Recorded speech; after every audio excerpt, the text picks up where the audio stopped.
Lenten Ash. I wrote a poem about a woman. She was beautiful, and she moved me to write about her while not knowing what she looked like, where she lived. Then I saw you, whose beauty I could not name. I tore the poem into little pieces. It fell softly, like Lenten ash, to the ground. That is from The Promise of Memory by Michael Weeder. Welcome, ladies and gentlemen, to this auspicious occasion of the launch of The Promise of Memory. I'm sure you have seen it around. I think at one stage, Michael personally delivered some copies to certain people. I sort of stumbled onto this beautiful book of poetry by accident. And I was in Joburg when I started reading it, and I can assure you, the words are beautiful. There's no other way to describe it. And then it sort of started lying next to my bed. And when Michael asked me, what are you going to read from it? I had to read the whole poetry book again. And you want to read it again. This book is for sale at the back there. I also want to welcome all the online guests tonight.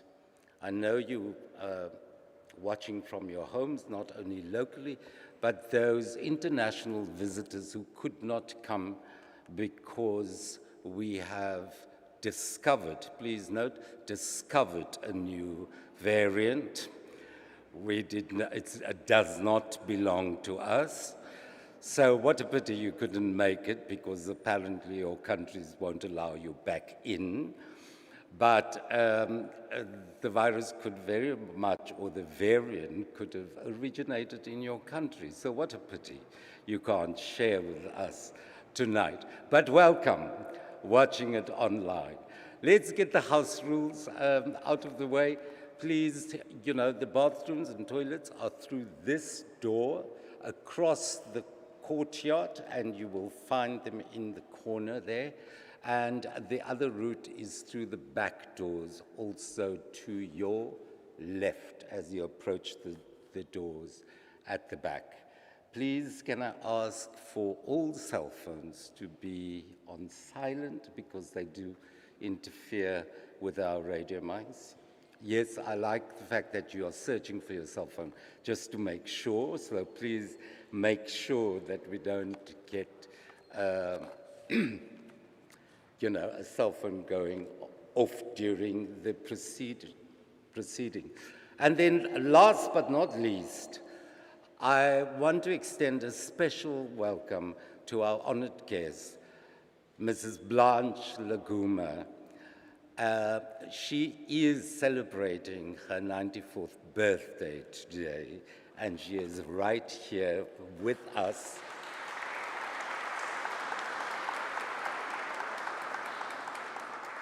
Father Michael Weeder will elaborate. He asked me not to say too much, but she is a wonderful political activist, a wife, a mother, grandmother, and great-grandmother. So, Blanche, thank you for being here, and welcome. The beautiful solo that we've heard is from Darren English, and I just want to tell you a little bit more about this wonderful young man. South African born and raised, US-based artist Darren English is a 2020 and 2018 Global Peace Song Award winner, jazz category, jury and public, voted in LA, California. a 2018 honoree of the Atlanta, Georgia GSU, a university in Georgia, 40 Under 40 Most Influential and Innovative Award, the two-time recipient of the Fine Music Radio FMR Award. He is the 2012 Sambro Overseas Award winner and received the Jazzies Magazine Critics Pick of the Best of the Year 2016 and the Huffington Post Best of 2016. His album Imagination was on the official ballot for the 2017 Grammys, as well as being nominated for Best Jazz Album in the SAMAs, South African Music Awards 2017.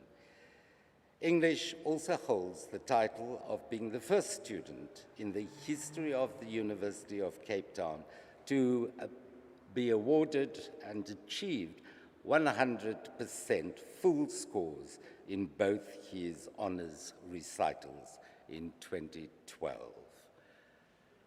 Ladies and gentlemen, yes, that deserves an applause, but also, I saw the other day on Facebook that he is very proud to announce that he's now part of the permanent staff at UCT, where he studied, to teach and mentor other young musicians. Please welcome Darren English back onto the stage with 2 items.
Annalise and Requiem, composed by Darren English.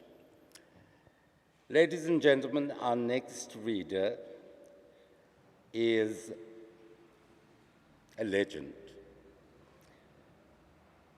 Diana Ferris is a writer, poet, storyteller, best known for a poem that she wrote for Sarah Bartman that was instrumental in having her remains returned to South Africa after 192 years after her departure. I spoke to Diana earlier and I said, can't you write another poem, one for Lizzie to get that Cullen diamond back? And she said she might consider that. Ladies and gentlemen, please put our hands together for Diana Ferris, please.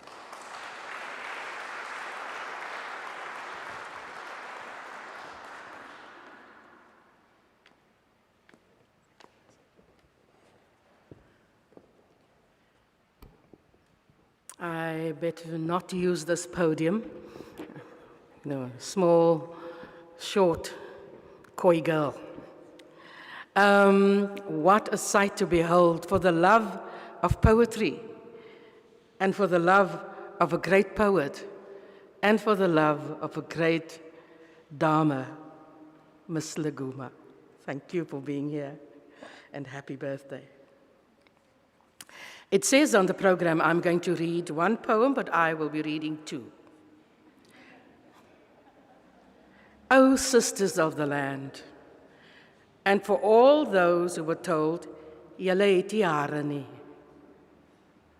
Your hair is the crown of your gorgeous glory, the facts of the pain of your untold story, like when the swirl coast crinkle cuts, unsmooths as the day goes kaplats.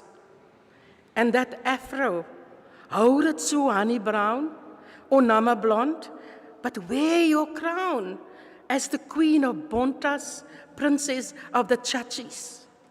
You, our earth, our wind and our galley fire, our first ladies onder 'n geleende draaier. Your hair, like a ghetto gorilla, never scaled from a fight with a dikding southeaster or the harsh sunlight. You just walked, rhythm to the side, sassy in your stride, our fallende flats cherry, your ego, your pride, to the eye, rock steady. And when ferns' fringes fall flat and frazzled, your look and glare checks you not at all rattled. And your hairs go gemins and ongedoe, but still you roll like Maya Angelou. And even when gedoek for the Wednesday bid hier, when you jubel en juig in die gees en die gier, Broer Hegels will try not to stare as he thanks God for the body, okay, and for the bounce of your hair. When I hugged you at the peace at Sunday Mass, in the row behind the late Leonard and the surly lass, there in your purdy style under the white beretje, I could smell how much danya there was in the curry for lunch. Don't go changing the colors of your hair however gedies, be it kroes, curly, or glads in a beehive high-rise. Let Weller straight go bankrot, but never ever compromise on how the Lani van Boe made and A-graded you as you grand parade in pantoffels or stiletto shoe. You, our lady soul and our shining star, so big respect for the loving Tatcherach way yous are.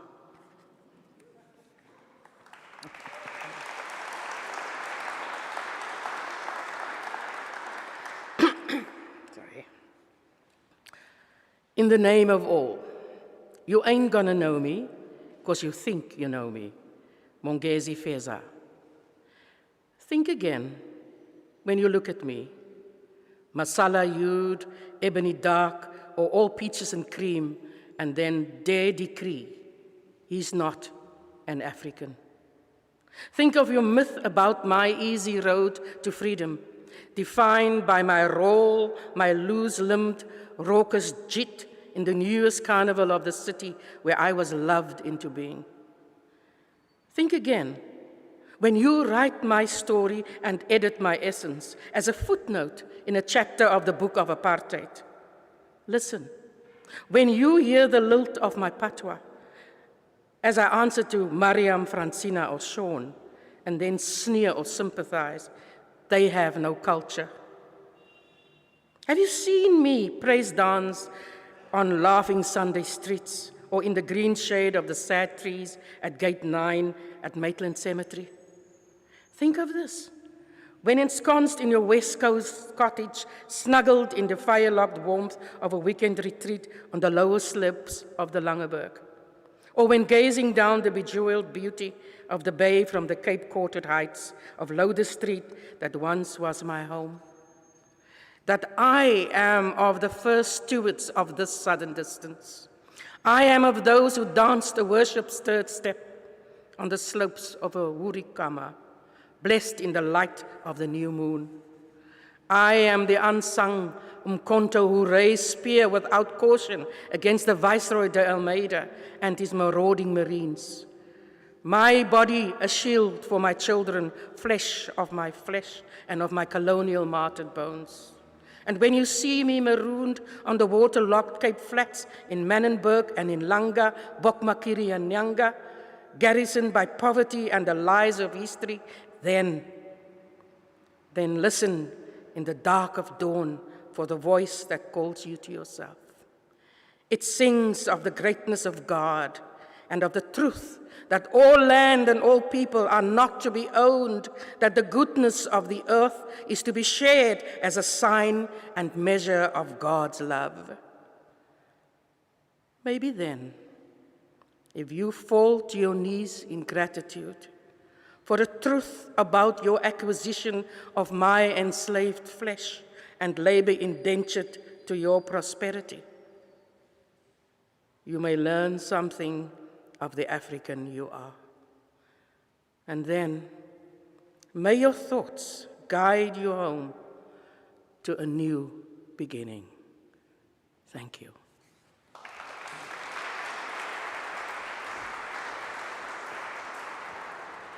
Thank you, Diana. We are going to have some music next. Mervyn Africa left his homeland of South Africa in the early 80s. Mervyn settled in the UK, searching out work in the bands of fellow exiles such as trumpeter Hugh Masekela, percussionist Julian Bahula, and saxophonist Dudu Bukwana. Mervyn Africa has established a strong reputation both as performer and as a band leader. His quartet, as heard on Mellow Mayhem, blends the natural combination of African township music and jazz. In June 1990, he composed and performed a concerto commissioned by the Greater London Arts Council in London. We are privileged to have him back in South Africa after a long absence. Ladies and gentlemen, Mervyn Africa.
Thank you very much, Mervyn. That was absolutely beautiful, beautiful, awesome. Our next artist doesn't really need introduction because if you are in a soapy on the television, she comes to visit every night, comes into your lounge or your bedroom. But Jill Lievenberg, she is a multi-award winner, best known as Maimuna Samsudin in Kyknet Soapie Suid Ooster. But it was a leading role in Alan Pakis that won acclaim around the world as well as in South Africa. She is also in demand as a motivational speaker and is a community and anti-body shaming activist. Al wat ek wil sê is pas op. Ladies and gentlemen, please welcome Jill Lievenberg.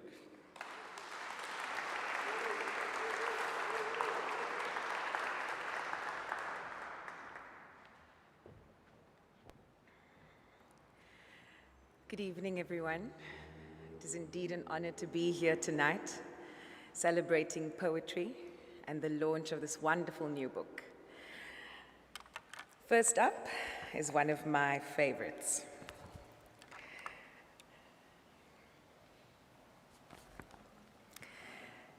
Colored girls with Latina names, gypsy queens at Wembley's en route home to Mitchell's Plain from payday jazzing at Grand West. Colored girls, sometimes Glock pistols in a Gucci bag. Colored girls won't count the cost of loving you, hoping that you're true while knowing that you're not. Colored girls, the uncrowned ache of their mother's dreams, sometimes broken, and while not shatterproof, are far more beautiful than they care to know, and infinitely precious, much more than what we deserve.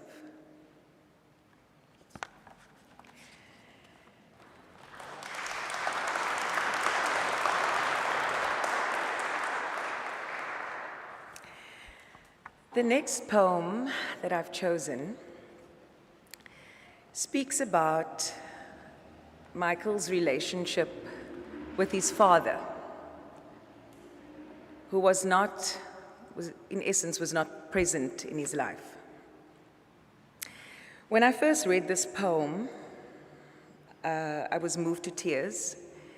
It reminded me of my father and the fact that he grew up fatherless when his father passed away when he was just 3 years old. In spite of this, both Michael and my father became men who were father figures, are father figures, to so many, and who chose to be present fathers.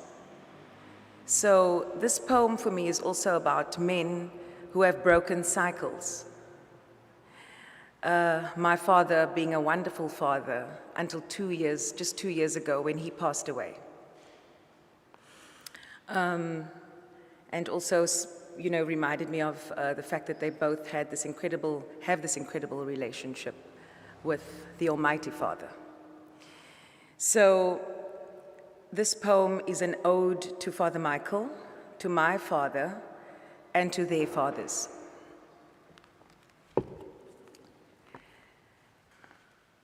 A letter to my father.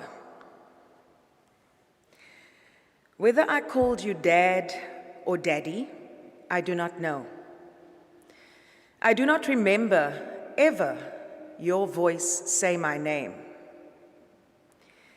But I remember waiting on a Saturday, there where you worked at Nightchem Laboratory on Darling Street, for us to walk up Strand Street, across the Buitengracht, onto Somerset Road, past Ebenezer near where we once lived, on Amsterdam Street.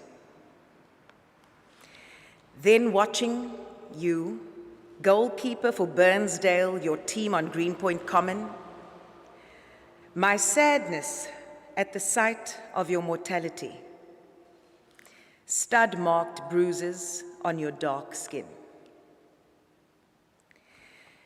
I was 7 when the divorce separated us. All memories slip into forgetting. Then one day, 10 years later, when coming home after school, I found Mum waiting at the front gate. Your father is very ill. I was unable to associate myself with you until after the quiet train ride up the incline to Grooteskier. We walked out of the lift on the floor of your ward, and the nurse told us you had died.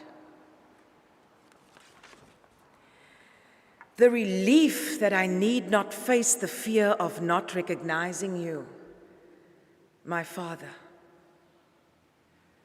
The guilt came soon. It stayed long into my angry years. My sullen, mute protest against the neglected distance when you were as close as Kensington to Elsie's.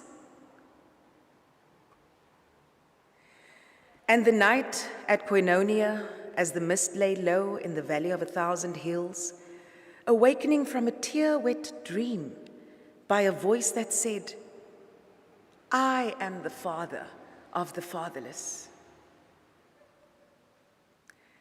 I wrote to my mother, I had forgiven you. She need not worry about me. The anger was less deep. I became a father. Then on a day, Mum, attending a funeral at Maitland Cemetery, walked over to your grave at gate 10, knelt, took sand from your grave, placed it in her grandchild's hand and said, Stanley, this is Michael's daughter. Kiara, this is your grandpa. I thanked her when she told me, later after tea.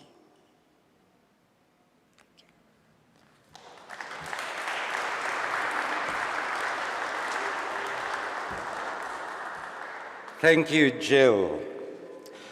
All right, we have some more music for you. And we apologize for the absence of Michelle Shepherd. She called in that she was not well, and wish her a speedy recovery. However, we do have Ramon Alexander. Pianist and composer, Ramon Alexander is considered a leading exponent of Cape Jazz. He, however, graduated with a BSc Agriculture from Stellenbosch University in 2004 in viticulture and enology. He is jazz and piano lecturer at Stellenbosch University's Conservatory and currently completing his master's degree in music. With him is Clive Fester. I'm a semi-music muso residing in Cape Town, says Clive, active with the New Beginnings and project band in Ambiance, performed in tribute bands covering the Eagles, Bee Gees, Beatles, Billy Joel, and a few boogie shows at Outscape. Part of the band that backed the late Zane Adam for 32 shows in 2013 at Grand West. Please welcome Ramon and Clive with Reflections.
And the album should be called The Promise of Memory Live at the Cathedral. I think with this caliber of music and poetry, you know, anyone else would have recorded it and sold it. Beautiful, thank you guys. All right, I'm going to introduce, if you are wondering what I'm doing there on my chair with my phone, is I am receiving the biographies that we've asked quite some time ago to all the artists, but they only sent it through late this afternoon. Okay, and Ramon is putting up his hand because he's one of them. You know, I said 4 lines, please guys, just tell me what's important, what's your proudest achievement, and no, it never comes. And then they send you 20 pages, you know, and it's copied from another program somewhere. Okay, so I'm not being rude, I'm just checking if they're still coming in. Okay. Aditi, Odidiva Mfinyana. Adibi is a multidisciplinary performing artist born in Cape Town, started his professional career in 1994 at Artscape, then Nico Malan Theatre, under the direction of David Mattison. He has gone on to work nationally and internationally with South African theatre luminaries like Roy Sargent, Adele Blank, Michael Williams, and Brett Bailey. His career has seen him work extensively on South African and international film and television. Currently, one can find Aditi as his equally renowned nom de guerre of alter ego Odidiva on Netflix in Angelina, a movie. Odidiva celebrates 20 years since her debut in Brett Bailey's Big Dada, The Rise and Fall of Idi Amin, 2001 in Amsterdam. To mark the occasion, Brett Bailey has curated Odidiva as one of the Guardian performing artists at Constellation's theatrical campfire gatherings, currently running at Spier Wine Estate until the 19th of December. Aditi has spent the last 20 months of lockdown creating productions narrating his unique discovery of Nina Simone, Dinah Washington, and James Baldwin. I am at the same time going to introduce Nolundi to you. Nolundi Luwaya is a senior researcher and director of the Land and Accountability Research Center at the University of Cape Town. She does research and teaches on African customary law, including land rights and women's rights.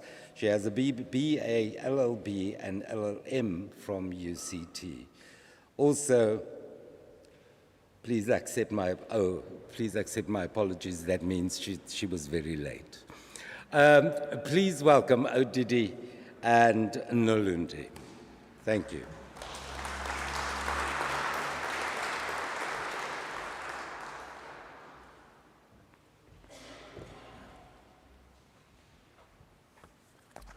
Good evening, everyone. The first poem is prescient as we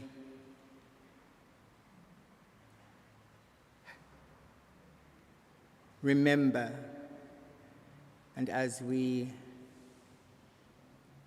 pray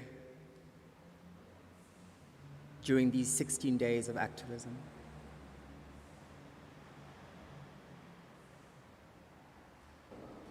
An elegy for Kwezi. Kwezi, a star ever constant over all homelands of truth. Your moment in measured time is secured. Quietly, you embraced the immensity, infinitely beyond the large Magellanic cloud of eternity after you came home. from Amsterdam, as from Maban, as from homesteads deep in the valleys of your unfathomable sorrow. You spoke to us even when we would not listen. I may never be free from agony of your treachery, but will forever cherish the freedom to speak that my father got murdered fighting for. Your testimony shamed us for entrusting the shield of the nation to the premeditating violator of your trust and truth. The spear of your poem, I am Kanga, held high in the clenched hope of your warrior spirit, sang of your unpretentious wisdom, treasuring the textured essence of your shared memories of Africa. The Kanga adorns the bodies of women, bent over tea plants, green and fragrant in Kenya's Limuru highlands, on the east rim of the Great Rift Valley. A bright wrap of love, binding mothers and babies resting in the shade of awnings in Stone Town in Zanzibar. The perfect gift, you wrote, for new brides and new mothers alike. The seed of proverbs and poetry, a marker of history, a celebratory testament to the imagination. This egalitarian fabric, your nightdress on that night of silence and lies, led you back along the sad lanes of your unending exile. Kwezi, ever constant, over all homelands of truth, your tender moment in our lives in measured time is secured on the horns of our gratitude for releasing us from the silence which betrayed you and ourselves.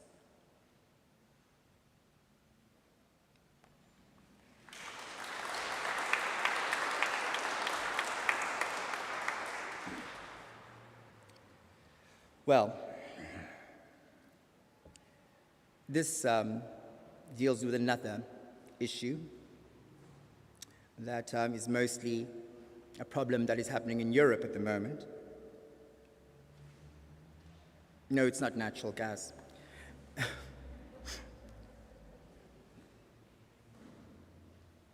If only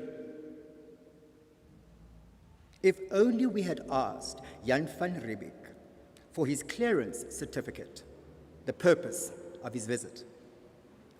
Should we have asked if they had taken their smallpox shots and if they had jobs to return to back home? Why could we not hear our warriors who said, "Babulele ngoku," when we didn't hear those turn the other cheek words of the one they called Jesus?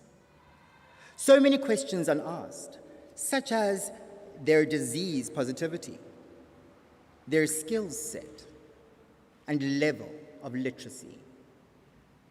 And if we had asked them about these reasonable things, such as the purpose of their visit and when they intended to leave, would they have felt less welcome, even unloved, and then so disposed, sheathed their sword, packed their pistols and cannons, and left on their ships with their holy book and language back to the kingdom of their poverty and the meek without land? There to preach peace to the merchants of their souls and of their land, and at night they would dream of the color of love in our eyes, and sigh in their sleep at the sound of the song of the stars of the Southern Cross in the dark sky.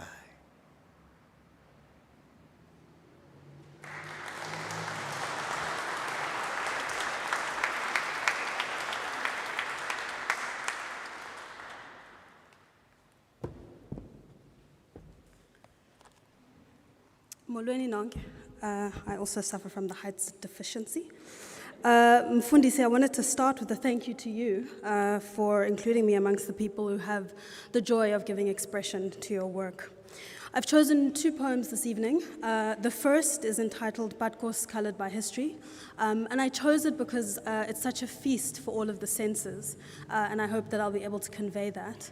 The second, I feel I was guided to in the spirit of the first, really, and the second poem is, for me, about Batkos for the soul, something that will sustain us through the tough journeys ahead. Batkos Colored by History. We were black enough to earn enough to splurge on a feast of green bean biryani, Sunday heaven in a mystery of cloves and peppercorns. Pot roast beef, umrusha on the side, turmeric yellowed rice, and later, a choice of cardamom scent in a bowl of sago or of jelly and custard.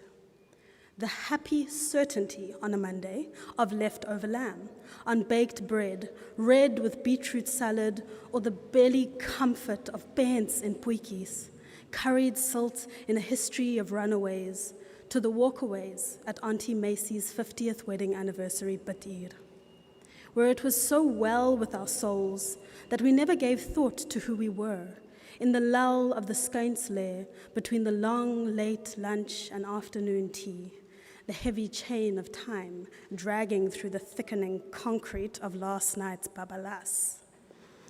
Knowing from the calm of a storm-blue Indian Ocean that we were colored like blood on the gallows steps, named in the song of church bells, refrained in the ache of the athan, remembered like barakat at Eid and kifait kos in the sweetness of Khadat milk as the saffron sun slips over Signal Hill.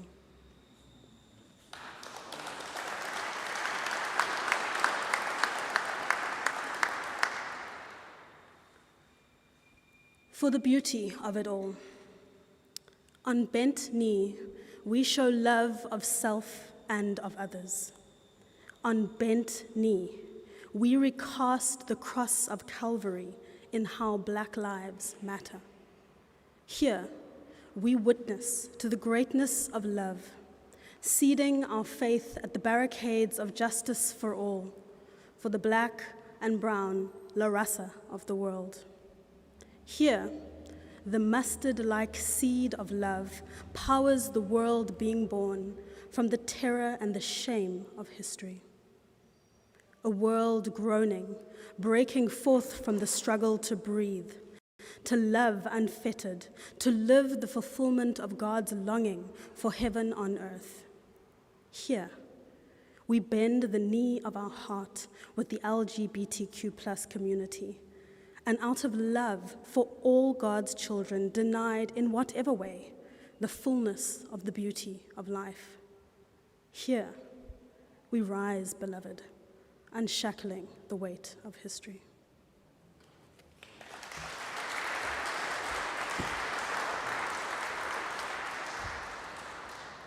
We welcome back Ramon with another musical item.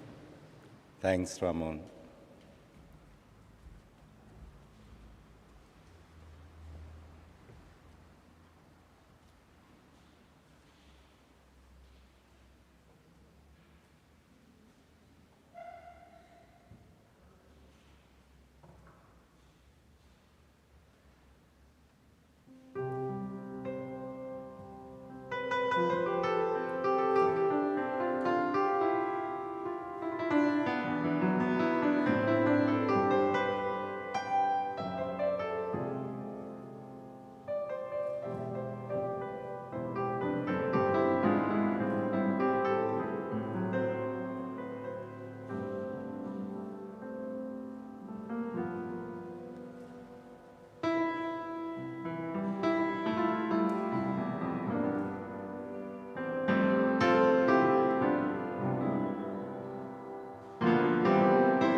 Well, thank you, Ramon. I think that we don't only have the world's best scientists, but we have the world's best scientists stroke musicians. I mean, I don't know if you can find that combination anywhere in the world. Thank you very much. Met 'n jit en hy weet waar die boegoe begrawe is.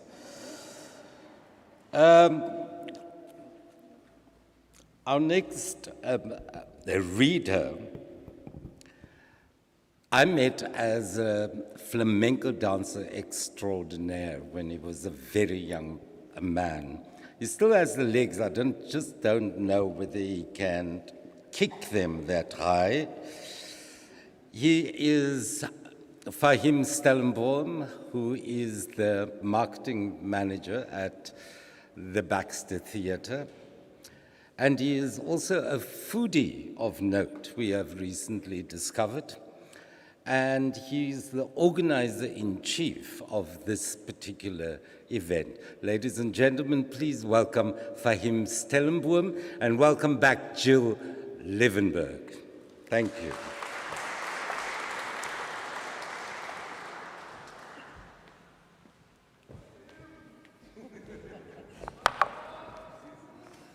Jay. It is indeed an honor for me to be here this evening, to be sharing the stage with these really incredible artists and people, and of course in this magnificent space. And then this, for that man over there, Father Michael. When you asked me to do this, the first thought was, how can I say no? This could be my ticket to heaven.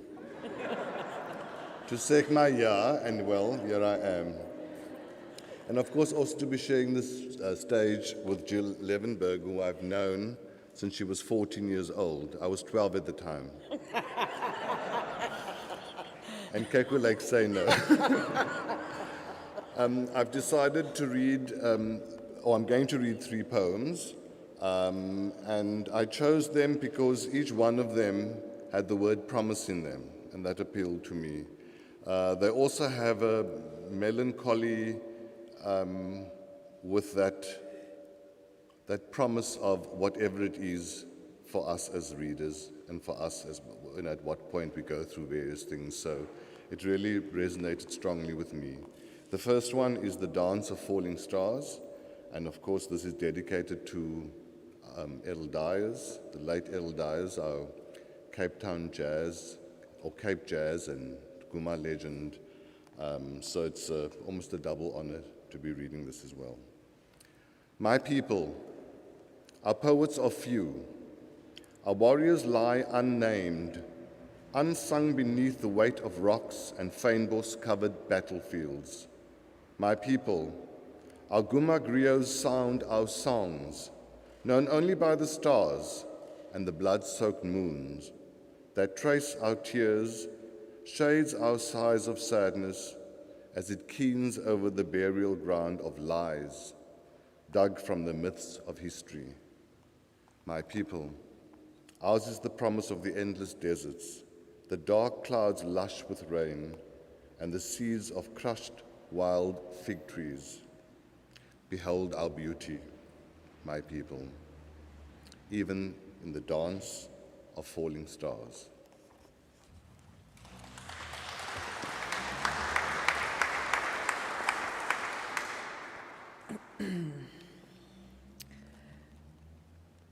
Mixed blood. My blood is mixed with love and kindness. There in your voice, mixed with the salt in the tears of our laughter. My blood is mixed with every truth I lied to get through a roadblock or to cross a border of another day in a winter of struggle. My blood is mixed with the beat throbbing in the heart of the word, proclaiming that God took 7 days to make a world, but taking his time, a lifetime, making the mixed blood you and me, thus ensuring that there will always be music in a world without end.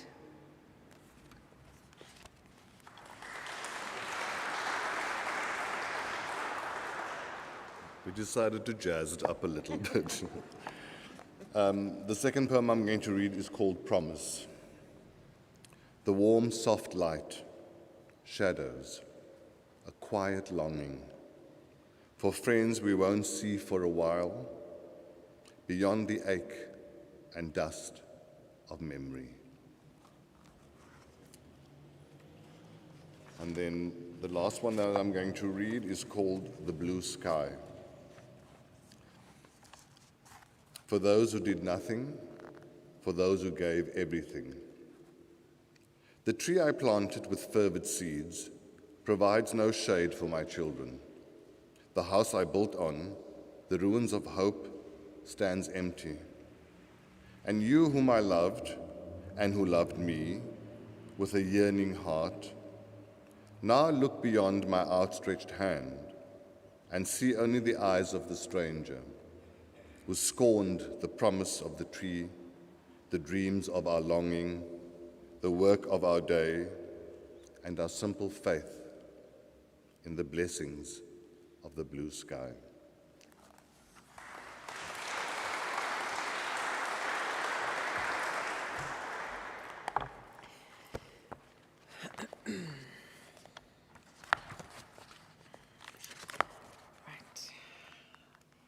So the last two poems that I've chosen are very short, and they are actually from Michael's first book, Lockdown, Love and Lament.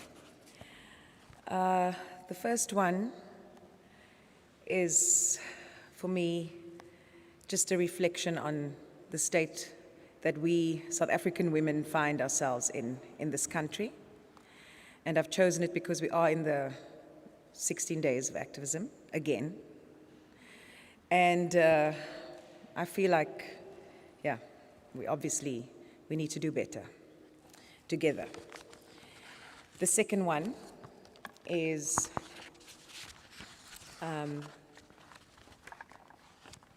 Once Upon a Sunshine. And I love this poem because I really love gardening. And I planted some jasmine 2 years ago, and this is the first summer that it's flowering. And, you know, I just wish that sometimes we can all go find a moment to go back to nature, because it doesn't cost much, but the peace and the joy that it gives you, you know, when you just put things in the soil and watch it grow. Yeah, I wish that peace and that joy for everyone. So,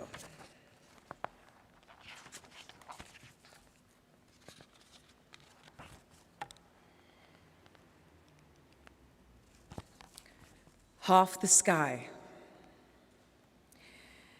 Now that I know that women hold up more than half the sky, I know that the falling rain is not only the tears of angels. As the dark sky of these raging days thunders the coming storm.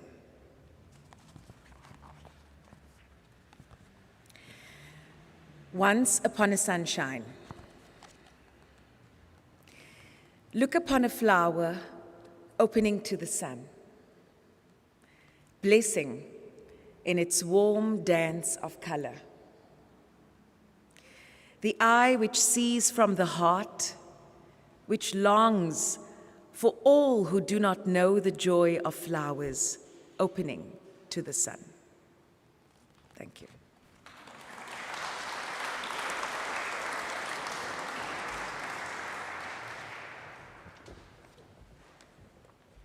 Thank you, Jill and Fahim, and I'm sure Michael Weeder is going to write out that ticket sign and stamp it for him to go to heaven. How does that look? Michael. All right. I had a moment the other night. It was either the night before last when I clicked on a video. I could see it was a video, and you click on it, and it was some singing. And in these days of, so many reality shows like showing talents and people, you can either scroll past or you listen to the voice and you go to the next message. However, I did stop and listen to this voice. And I thought, I like this voice. And it was also unusual. It was unique because it's jazz. And then I noticed his name appeared on the screen, or somebody made a comment and mentioned his name. And I thought, I'm sure I've seen this name on this program. So I double-checked, and there he is. He walked in here today. His name is Nicholas Miso, and he's a singer, songwriter, and a current Stellenbosch University student. He is one of the recipients of the Jazz Yard Academy founded by Chris Peterson and Gino Oliver. Nick Miso is a versatile artist whose musical influence range from genres of opera, jazz, gospel, Afro-pop, and hip-hop. So you only have to hire him for a whole night. His main goal through music is to empower and to spread the love amongst humanity. I'm sure you're going to agree with me that you would also stay with him when you click on a little video. It just so happened, and there he walked in here today. Very welcome, and he's accompanied by Ramon, once again. Thank you, Nick. Please give him a hand.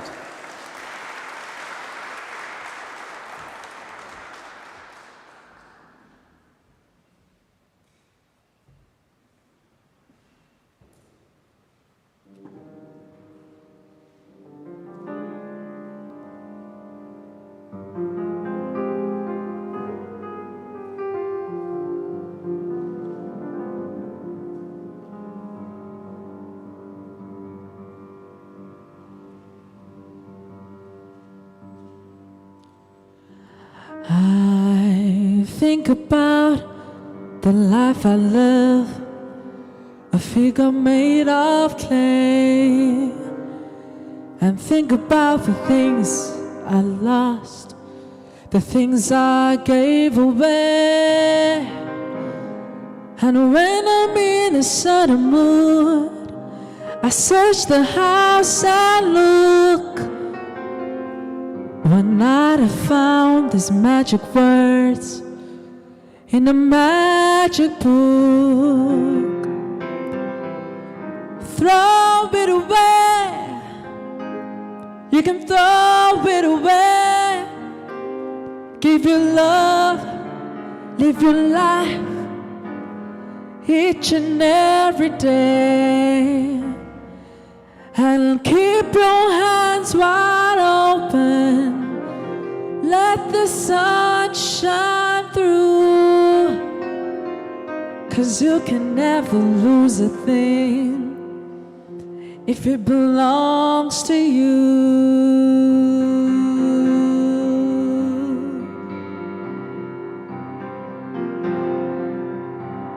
There's a hand that rocks the cradle, and the hand to help us stand, with a gentle kind of motion as it moves across the land, with the hand unclenching open, with the love and gifts it brings. So keep your hand wide open if you're needing anything.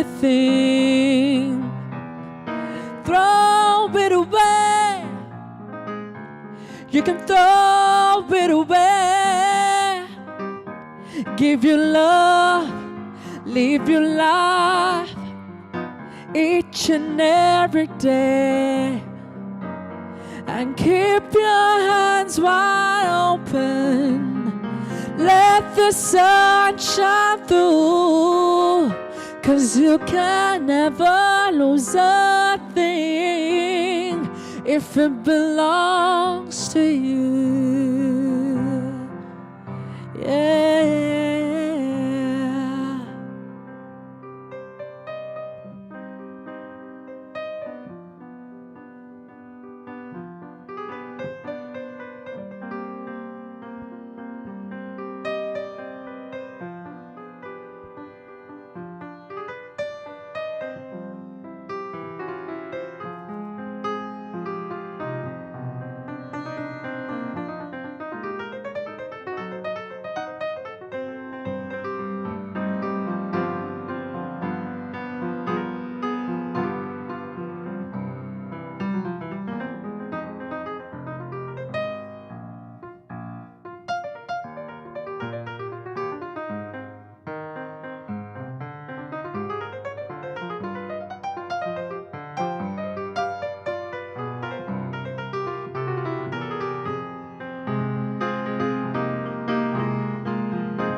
There's a natural obligation to what we own and claim, with a natural love and existence, and what we make. So keep your hands wide open if you're needing love today.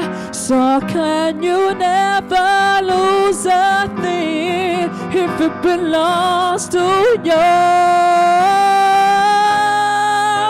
Throw it away, you can throw it away. Give your love, live your life each and every day. Oh, keep your hands wide open and let the sun shine through, 'cause you can never lose a thing if it belongs to you. 'Cause you can never lose a thing if it belongs to you. 'Cause you can never lose a thing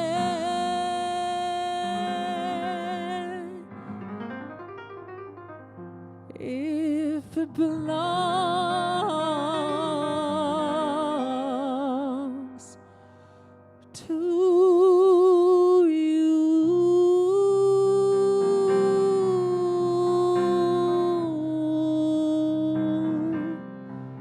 To you.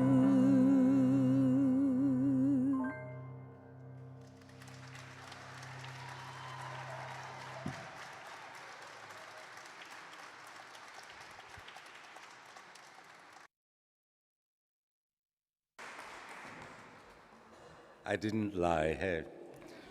You would also stay on him for a bit longer just to hear. Ladies and gentlemen, I'm welcoming back, a lot of you might know, but Diana Ferris was also the editor of The Promise of Memory. Now, in my business, there's always the thing about the public person and the private person. And the public person we all know, Michael Wieders, the dean of this particular cathedral. You get to know the private person through this book or through his books of poetry. But I wanted to know what goes beyond that private person, because it's almost an intimacy, a bond that you have to have with the editor. Diana Ferris is the editor of The Promise of Memory, and we'd like her to come and share some thoughts about the private man. Thank you, Diana. Ons gaan nie skinder nie.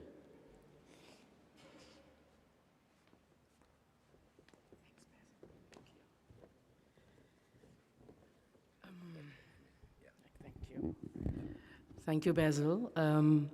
I must say that there isn't much to say because there wasn't much to edit. There are many places that I could say that I've met Michael for the first time. At political gatherings, church services, birthday parties, commemoration of the abolition of slavery marches. But the places I want to remember best is on the page. Every time I read a poem written by Michael, it was as if I was meeting him for the first time.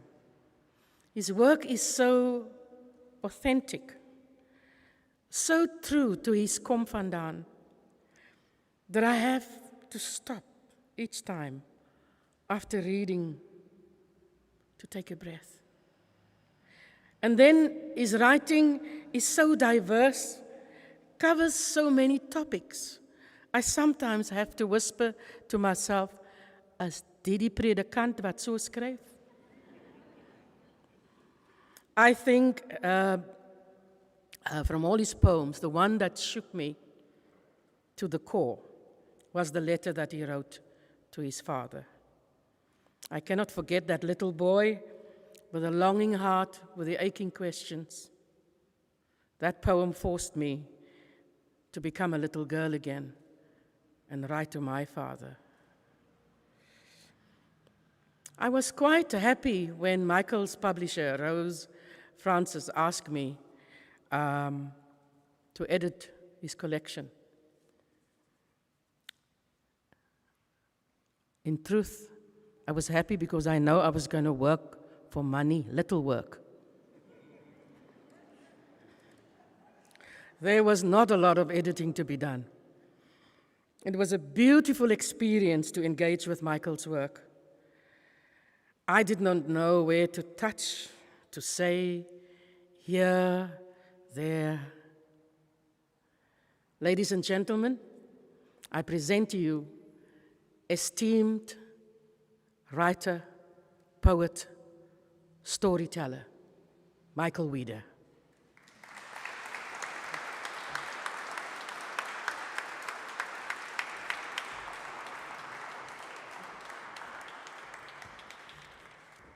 Assalamu alaikum. Good evening, everybody.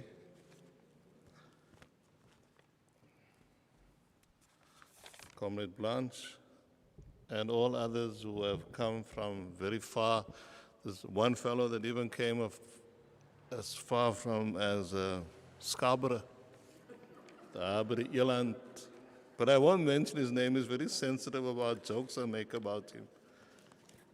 And in fact, he came so early one day for an event that happened the next day, and he doesn't want to tell me what event it was, but once lost it, Mada. I'd like just to make mention of, and I know at this point, Fahim is getting very nervous because I'm going slightly off script. There are two collections of poetry. The one was done during the lockdown period. It's called Lockdown, Love and Lament. And it was something that gave me a lot of cohesion, a lot of encouragement.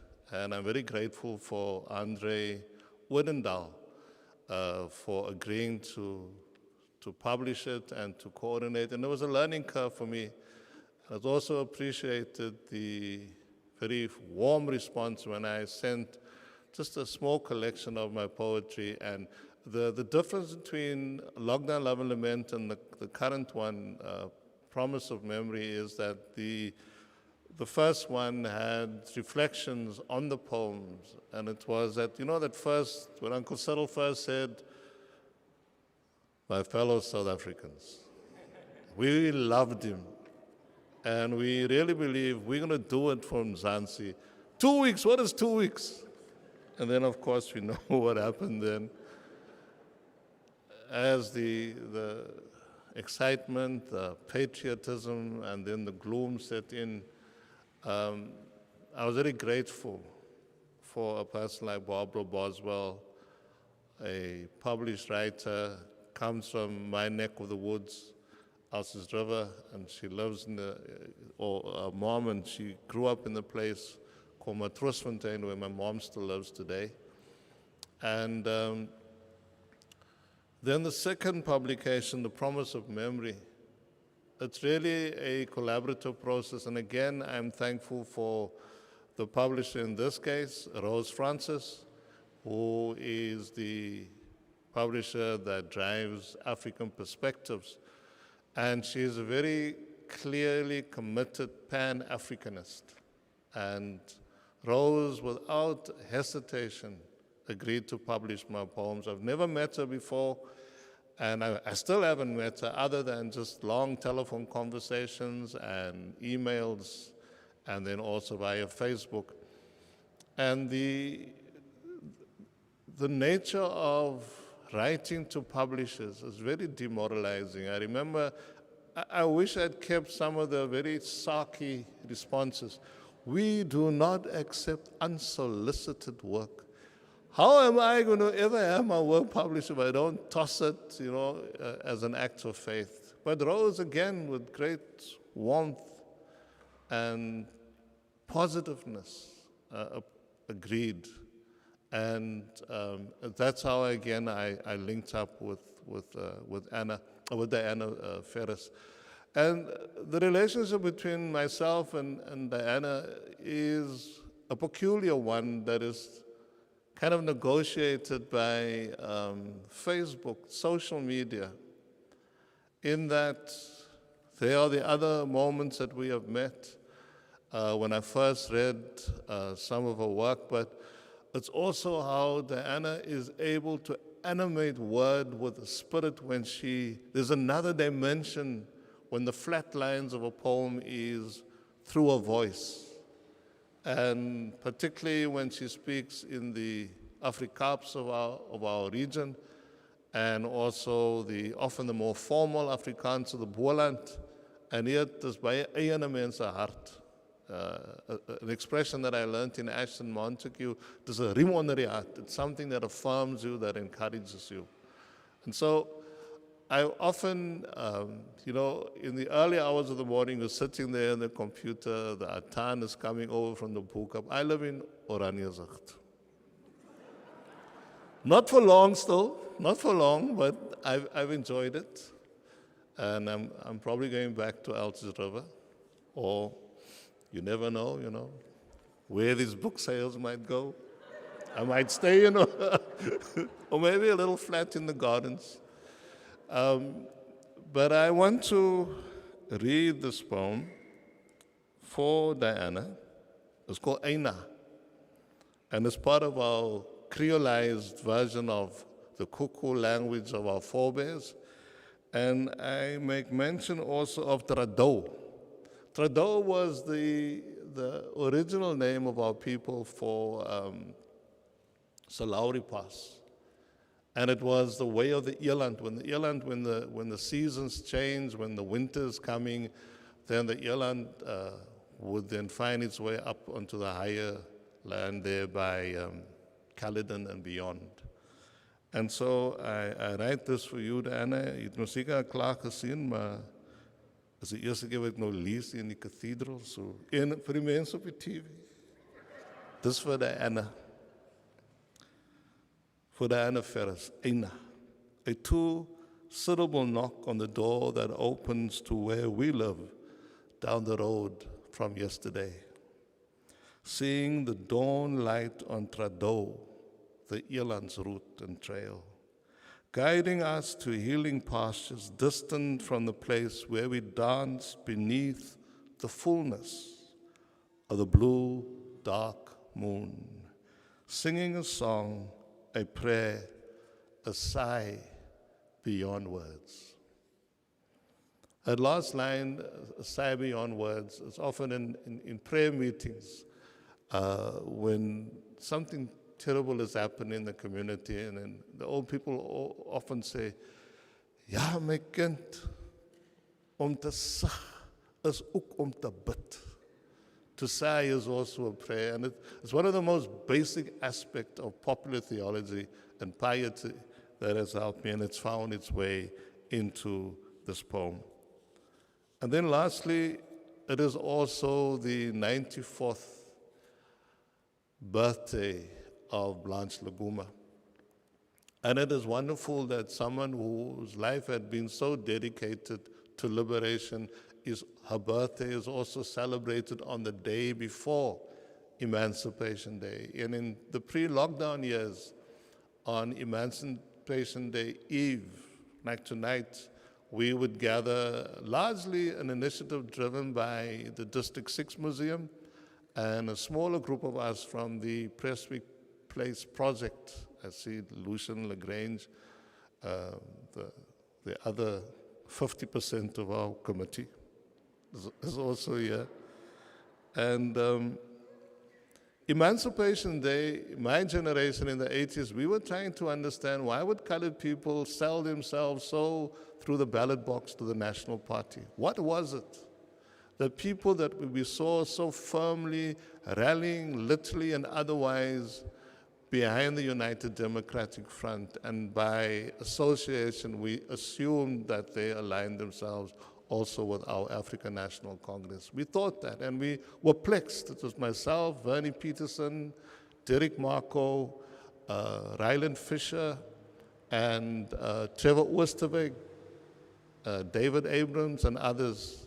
We met on a Sunday morning for a long time, just trying to work out what was it. And I recall in a conversation that I had with Father Clive McBride about Emancipation Day, and then he told me about his Opa on the 2nd of December would have a glass of sherry, and they were a non-alcohol family, but on that day they will bring out the Old Brown and they will drink a toast to freedom and emancipation. And somehow that emancipation fell off the map. But Comrade Blanche comes from that generation where the National Liberation League had popularized that history, along with the APO and others that looked for a particular sliver of Cape Creole identity within Emancipation Day. And so it's something that I hope it's just a temporary relapse, that it will continue to be sustained as soon as we are able to hit the streets. Maybe we can have a protracted series of at least 5 days of endless marching to catch up for what lockdown has taken away, but watch the space. I just want to read, there's a poem that I'd like to read, but I just want to preface it very briefly with information about Blanche, that she was born Blanche Herman, and that was in 1927 in Athlone. She was the youngest of 5 children, and although her parents were not political, they were actively involved in local civic associations. Her mother, Sophia Herman, was active in the food committees of the 1940s, and this is the war period. Blanche stated that her mom would organize the queues in Athlone as the lorries came and saw that each one got her share without doing herself more. And she says we had to go 2, 3 o'clock in the morning to get our place in the queue to where our 2 cups of sugar was handed out. It was largely women. She names them Kate White, Gladys Smith, and Hetty September. I think history records that Hetty September was the first person that was banned. I might be wrong about that, but that is what my family calls me the minister of useless information. But that is a very good fact to research. The government had arranged that vans came round to certain locations in certain areas, and they were loaded with rice once a week and sugar the next week. Blanche was educated in Athlone and attended Trafalgar High.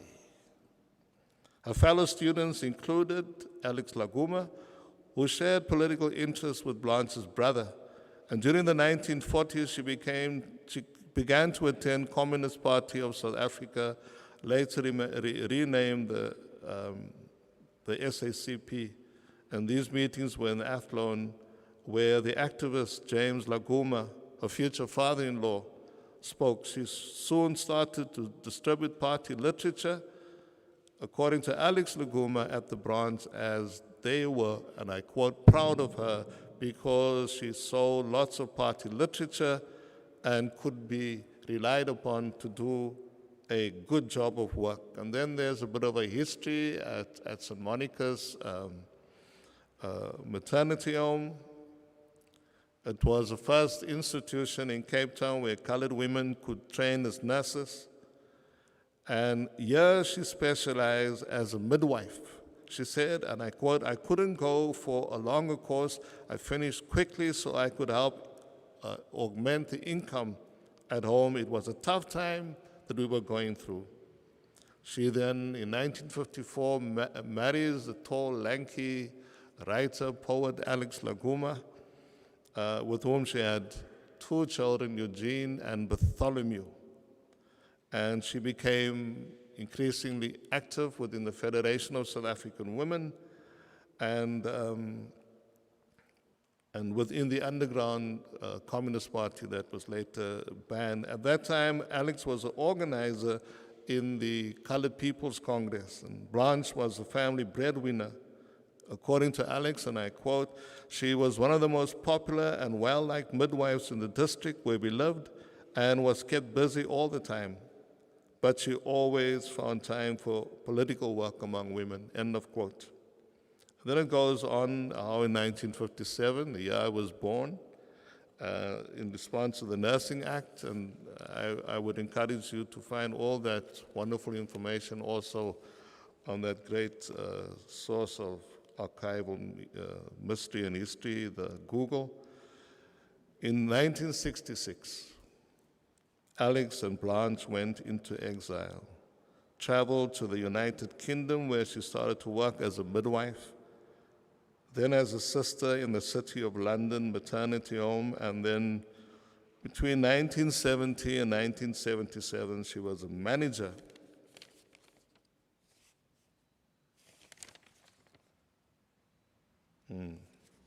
wrong page.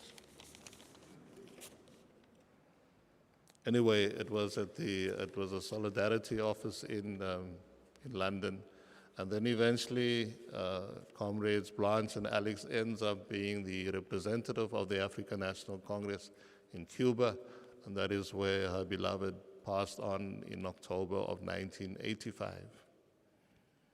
And in 2017, I was invited to a conference in Jamaica to celebrate, to call for the repeal of the laws still within certain sectors of the Commonwealth where homosexuality was still repressed, or rather it was regarded as a criminal activity. And I thought, well, you know, Jamaica, Havana is Mitwaripat. It's quite an expensive detour, but some comrade was very loving to me, and I was able to spend 5 days. But in that 5 days, I had a most lovely, beautiful experience.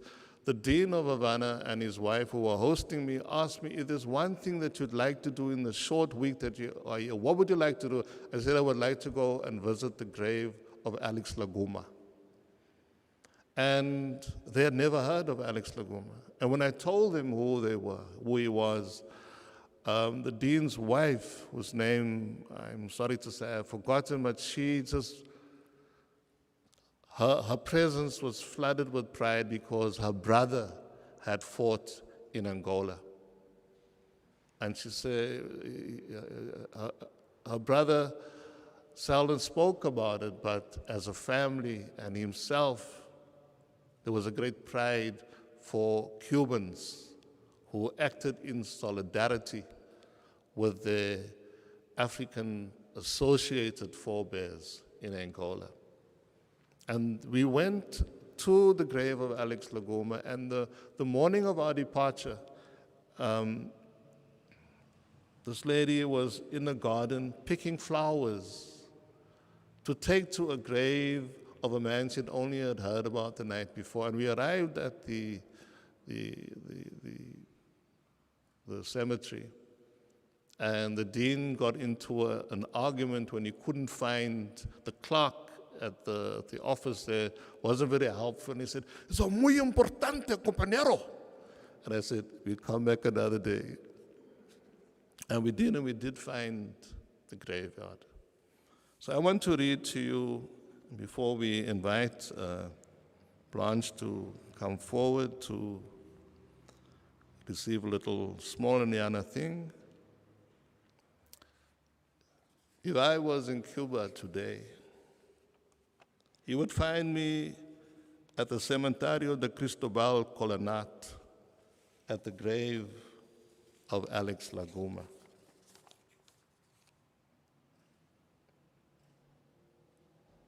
And I will sing, Tahari Pachinari Krama Tu, a coconut shell slanging a Guma rhythm. You will catch the tune and sing with me as I labate the ground with a tot of buchu brandy. Cigar smoke infused with a sniff of Jamaican sunshine. The non-majat, forgotten familiar of home. If I was in Cuba today, we will slow salsa under a carib moon, keening low like old lovers do. And you will sing about Yomatras and Meikumbers. Like Blanche and Alex would once have sung, their eyes on the waters of the Playa del Este, their hearts blessed by the wind breezing down the moonlit lanes between Roger Street, across the parade, to the bay of their side longing.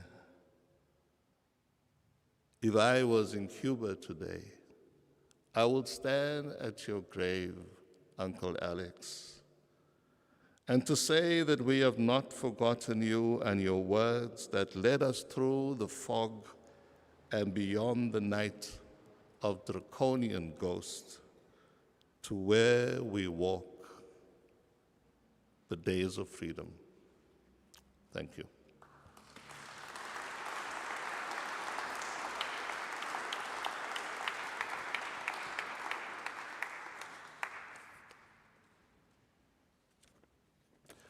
Before we surrender the mic to our beloved Fahim, who I really want to thank as a brother. I did approach him rather hesitantly because I've been prone to mocking him since the harsh lockdown. Both him and Basil, they have these voices.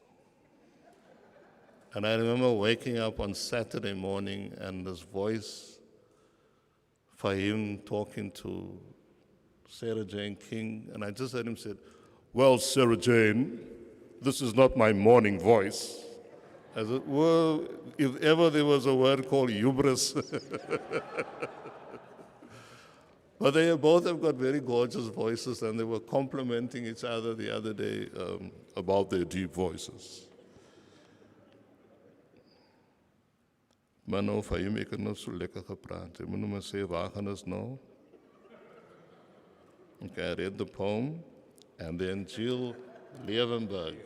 Jill, not Fahim, the one who's about 2 years older than Fahim. Jill, would you come forward, please?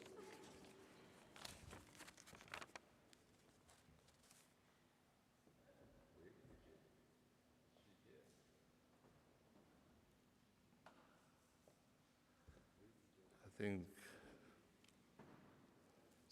Fahim did something to Jill. Maybe he offended her. Oh, yeah, you are.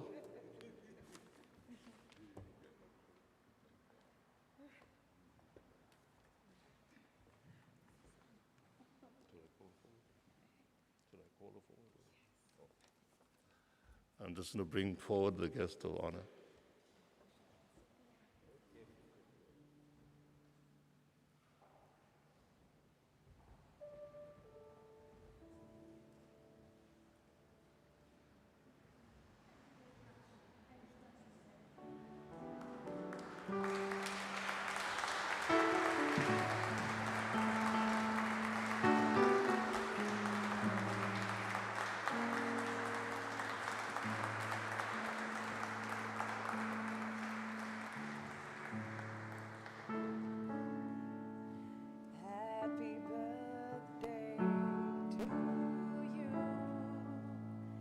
Happy birthday to you.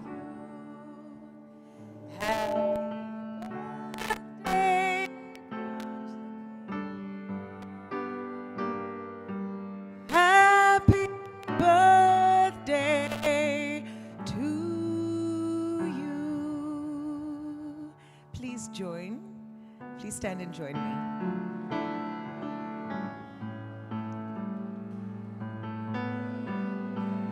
To you.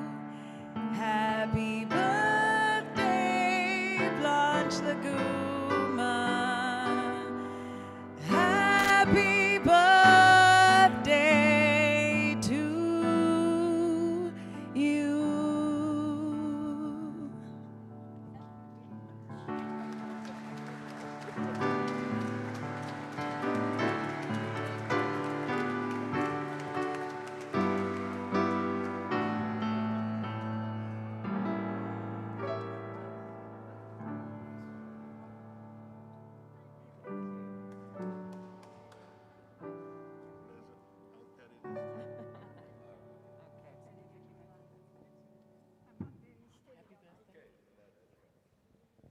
Okay, can we sing for the last time with the pianist?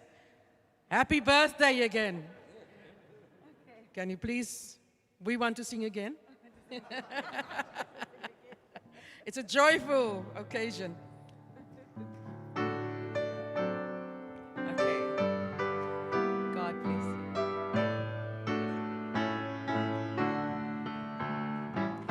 Happy birthday to you. Happy birthday to you. Happy birthday, happy birthday to you. God bless you today. God bless you always. God bless you and keep you. Happy birthday to you. Hip hip! Hooray!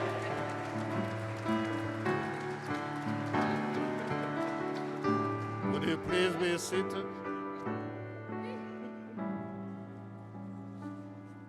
Friends, we've come to the amper klaar, and I just want to hand over little expressions of gratitude. And the expressions of gratitude has been procured from Flavor. It's a small business enterprise that came about during the lockdown period. And if you go onto the lockdown stories of the food fairies, an initiative started by Ingrid Jones, and greatly inspired also by our ambassador further north in Benin and beyond, Ruby Marx, and that great saint of journalism today, we would call her, and that is our dear friend who passed away during the lockdown, Karima Brown.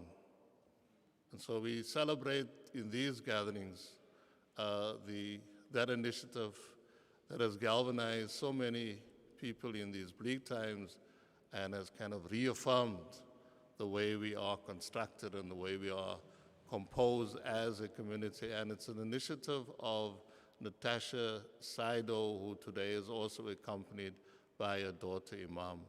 So these gifts that I would pass on to is firstly to Odiri.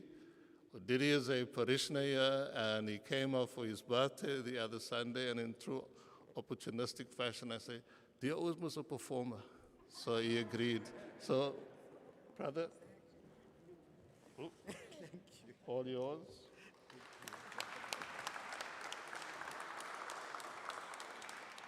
And Jill, I just met the other day. I won't give you all the details because it can be quite a frisson of intrigue, but was los het me daar. Jill I met, and it was as if we were friends forever. So it is my pleasure that you read that poem about our relationship with our fathers, and I'm very glad that I didn't have to come afterwards because die trane was baie naby. Baie dankie. Thank you. Lulundi is a member of our parish council, so I make sure that I am on the right side of governance. And she also is very involved in the liturgy of our service. And when I heard her lead the prayers on the occasion of the 90th birthday of Archbishop Emeritus Desmond Tutu, I said, there's that one. So thank you very much for being with us.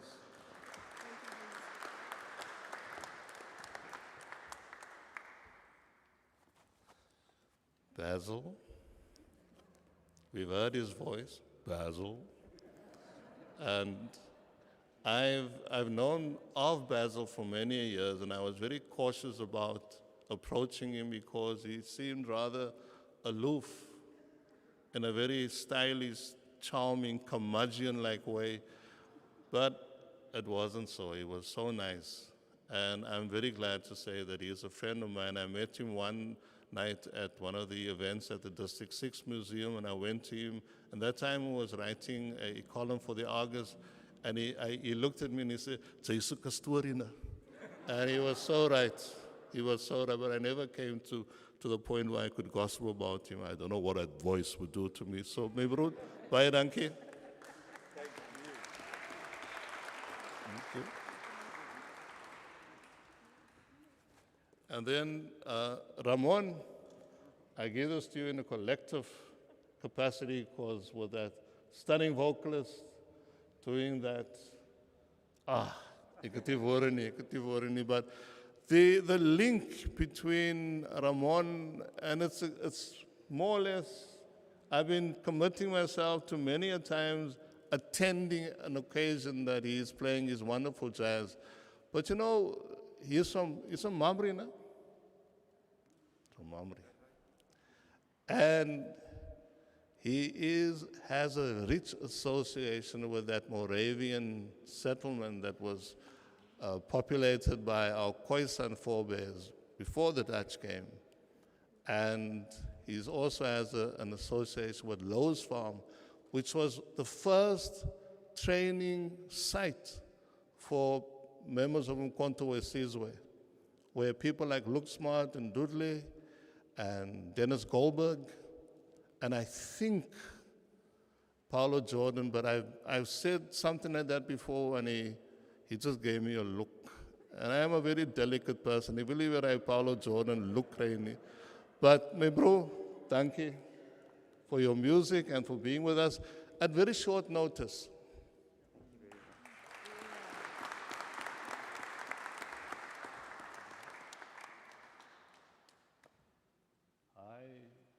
You know, in 1982, I was in London, and I met a fellow there, and he can tell you the story about a band that he belonged to with Robbie Jansen called Osviti.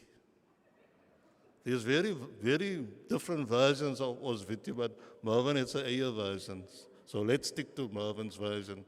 But Mervyn was there, and I attended. We had a mutual friend in Graham and Lorna de Schmidt in London. And one Saturday afternoon, I had the pleasure and the privilege and a rare honor to accompany as a guest of this man to a concert of Abdullah Ibrahim. And Mervyn, in his upcoming Confondar days in London, was regarded as a true continuity of one of South Africa's finest jazz pianists, and he's in a league of his own. And again, greatness is also measured in humility. Every time I've ever asked him to do something, to play here at the cathedral, there's never need to negotiate. So my bro, soos I say, masakant, tramakasi.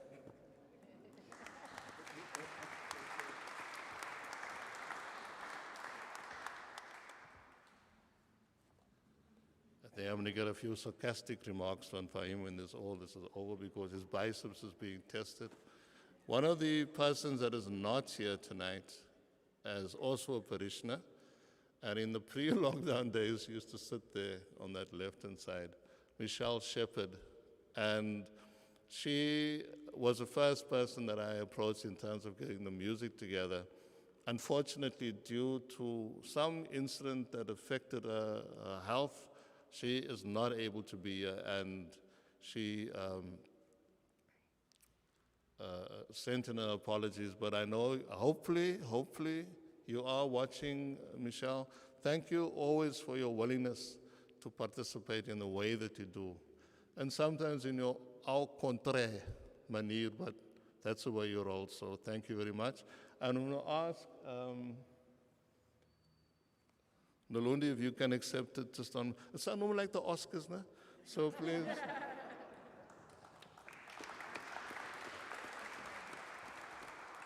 And then the guitarist was one of the people recommended by Michelle, and he is also a homeboy of Jill, and he also hails from Kensington.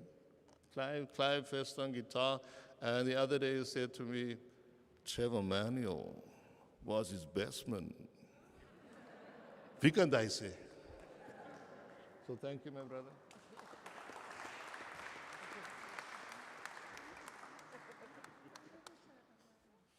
And then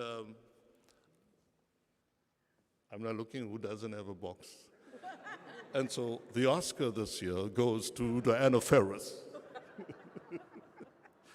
So much has been said, and just again, a gift of gratitude for your always willingness and for the way you have been part of my journey of recent years in terms of building up the courage to publish and to just bring up poetry, because you need an audience, a critical audience, and she does give that. There's another fellow, Michael Wersner, he corrects my grammar and everything.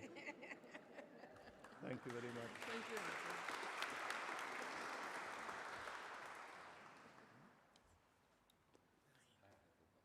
No, yes. Wat is er nou van 2 bokse? Van him? Die kan maar nou nader komen. I want him to come closer because I want to show you something. When I got out of my car this afternoon, I thought, wat maak die bishop hier so? Isn't this gorgeous? You see what I mean?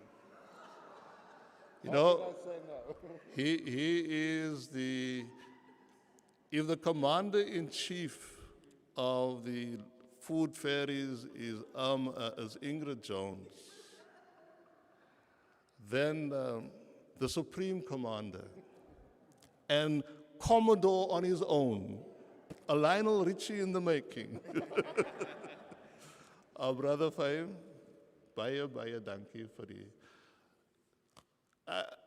I have to ask myself many times, does this guy know I'm not going to pay him? But he has brought such excellence, such quality, such commitment.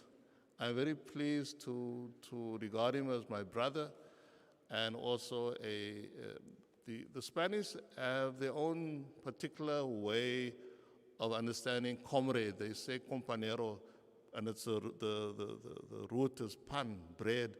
Someone who breaks bread with you.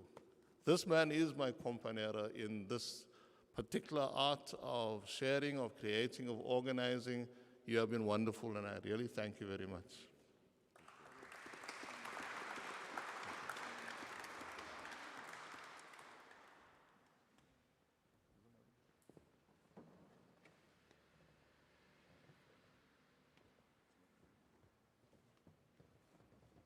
You do have it. Yes. Why don't you stand there without the box?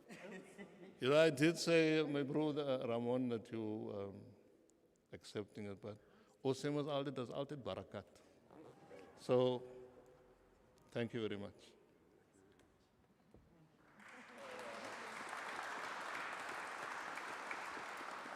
And so we surrender the mic to Basil, the voice.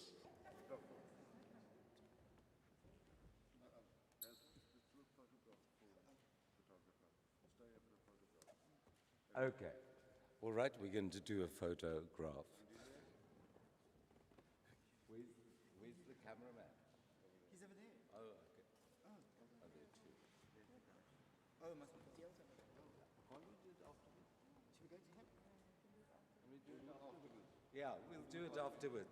Ladies and gentlemen, I would like to thank you very much for being here. Without you, we could be doing this for ourselves, which wouldn't be that entertaining. So I would like for you to give yourselves a round of applause. Thank you. Thank you for being here. Thank you to our online audience. This evening cannot be complete paying tribute to a man who became part, of this particular building whom we all know. And Michael, of course, in his book of poetry, wrote Your Hands in honor of him. For our arch, your hands cradling hope hung black against the hard sky that was never blue for us. The sun shone for others. You giggled, your laughter a choir of naughty angels. The cold rain felt good. The fierce wind became a friend. God, you said, your voice a moon of rising incredulity, knew us. We were lovable because he loved us. We were not forgotten. Our pain made God cry. God was with us, even when we felt he was not. Your hands, beautiful like God's, unclenched, bless the sheet of your bed. Thank you. Ladies and gentlemen, after proceedings here, there's an exit here, and if you walk straight on one level, you will find a room. You can't miss it. It is on the way to the bathroom. Maybe you had a peep at it. There's some refreshments waiting there for us, some tea, coffee, even wine, if you want. Otherwise, the other route is round the back door to your left as you go out. So thank you very much, one and all. And please, can I call upon the cast to come and do a group photograph? Thank you, ladies and gentlemen.